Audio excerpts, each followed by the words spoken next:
இளம் வயதில் நன்றாக இருந்த ஆண்குறி விரைப்புத்தன்மை நாளாக நாளாக உடலுறவு ஈடுபடும் என்கிற ஒரு ஆர்வம் மட்டும்தான் இருக்கும் ஒழிய அவர்களால் சரியான முறையில் பெர்ஃபார்மன்ஸ் பண்ண முடியாது.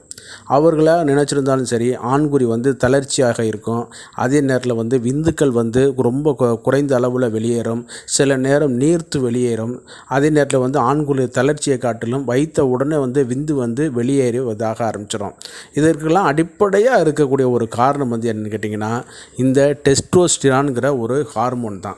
இந்த ஹார்மோன் நாளாக நாளாக வயதின் முதிர்விலையோ அல்லது உடல்நிலை சரியில்லாத காலகட்டங்களிலோ, நாட்பட்ட மருந்து எடுத்தல் காரணமாகவோ, சர்க்கரை வியாதி, இரத்த கொதிப்பு, இந்த மாதிரியான மருந்துகள், சில நேரம் மெட்டபாலிக் டிசார்டர் இந்த மாதிரி இருக்கும் பொழுது இந்த ஹார்மோன் சிந்தசிஸ் பண்ணுறக்கூடிய அளவு குறைஞ்சிரும். சில நேரம் பட்டினியான காலகட்டங்கள், புரோட்டீன் சப்ளிமெண்ட் இல்லாத காலகட்டங்களும் கூட இந்த டெஸ்டோஸ்டிரான் ஹார்மோன் உற்பத்தி ஆகிறதுல பாதிக்கப்படும். இது ஒரு புறம் இருக்கட்டும். இப்போ நம்ம காட்டக்கூடிய இந்த மூலிகை பார்த்தீங்கன்னு கேட்டிங்கன்னா, கோக் சுரா அப்படின்னு சொல்லக்கூடிய ஒரு மூலிகை.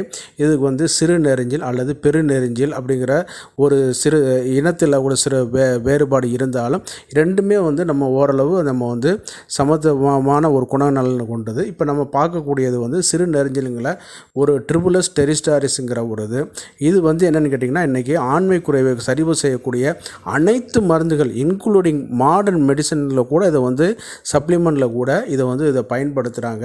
இதில் என்னென்னு கேட்டிங்கன்னா, உடம்புல உள்ள டைஹைட்ராக்சி டெஸ்டோஸ்டிரான் அளவு தூண்டப்படுறது மூலமாக டெஸ்டோஸ்டிரான் அளவை அதிகப்படுத்துது.